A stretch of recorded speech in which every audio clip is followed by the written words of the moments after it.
Software doesn't have a specific mechanism by which to model the receipt of stock options or restricted stock units, and there isn't a way to parachute non-cash remuneration such as stock options into the plan in the way that you can, say, employer pension contributions. This means that a workaround needs to be used, and that's what I'll be showing you in this short video. To do this, you'll model the portion of their income which comes in the form of stock options as a separate income stream to their salary, and you'll put it in as other income. So you can select the relevant taxation, and then this income will be transferred into an investment, and you will be able to use withdrawal limits to prevent the software using the shares before they vest, and then use transfers to show the shares vesting at a future date. In this particular example, I'm going to show that this client gets 50,000 euros worth of stock options in year one. That goes up by 10% each year for 3 years, and the shares will vest 5 years after they've been received. So the first thing I've done is I've gone to the timeline and I've put on events for when the stock options will be received and then when they will be vested. Then on the dashboard, I'm going to add in the income equivalent of those stock options. So click on income and other income. I'm going to call it stock options. Starting amount is 50,000. In case it's liable to income tax, you would be able to set the taxation. If you want to put it in as the net amount, you can change it to non-taxable here. I'm just going to leave this one as income tax, and then you can set the growth rate. So in this example, his are expected to go up by 10% each year.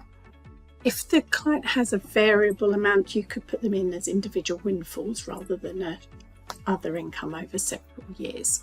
So in the timing, I'm going to select that the income starts at plan start, and then I'm going to end it using this stock options finish event. If I hadn't already added the events onto the timeline, I could add a new one here by double clicking on the bar of the chart. So click done, and we can see that we've got that other income coming in. So I've got 50,000 in year one, 55,000 year two, and 60,500 in year three. I now need to transfer that into investments, but I've got to set the investments up first. Now, if they've got different years when they vest, it's best to put them into separate investments. To add on an investment, I'm going to use the portfolio account option.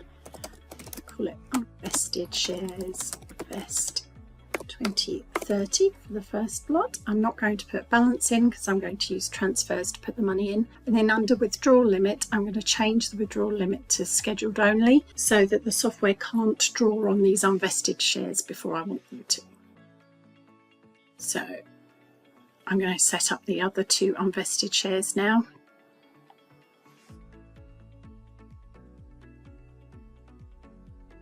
This is for the second year that we're going to invest in 2031.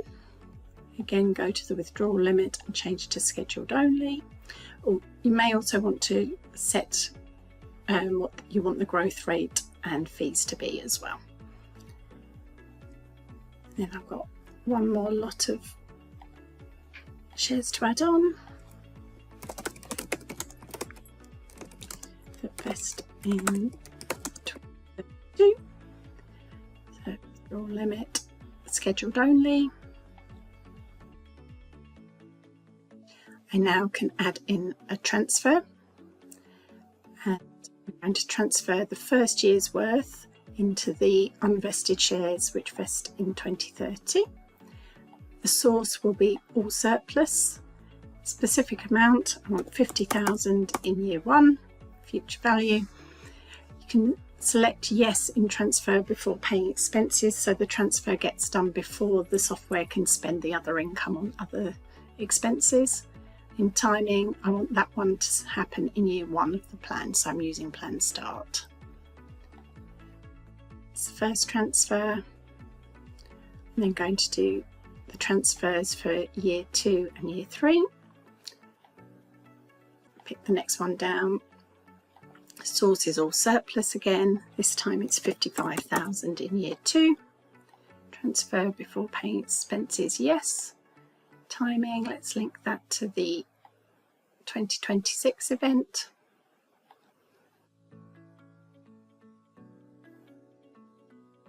One more transfer. I'm in the 2032 unvested shares. Source is all surplus. This time it's 60,500. Transfer before paying expenses, yes. In timing, it's the 2027 event. We can then go to year view to check that things are happening as we want them to. So in year one, I've got 50,000 income coming in, and in the investments tab, I've got 50,000 going into the 2032 unvested shares. If I move to the next year, I've got 55,000 going into the 2031 unvested shares, which matches the other income coming in. And then in the third year, 60,500 coming in, which is going into the unvested shares 2032. That's got the income coming in and being swept into the unvested shares. If you then want to show the shares vesting, I'll quickly show you how to do that.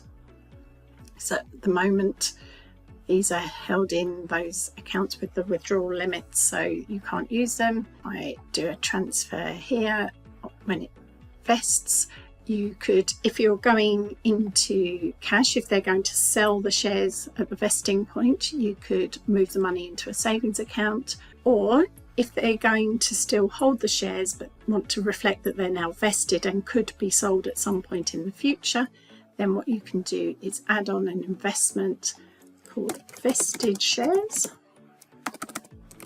Again, with no balance. This time leave the withdrawal limit as it is, as needed. Set the appropriate growth rates. And you can transfer to the vested shares from the unvested shares, and all available, so it transfers everything including the growth on the shares. Go to timing. That would happen in 2030 for the first lot of shares in this example. And then you can do the same for the other shares.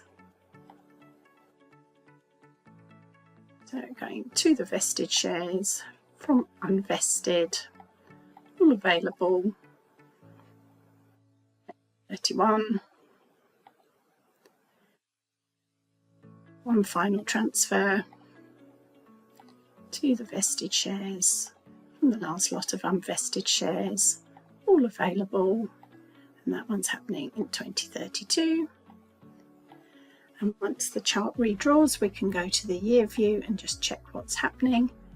If I move along to 2030, we can see that the shares that vest in 2030 are going into that vested shares pot. And the next year is happening as we want it to. So I hope you found this useful.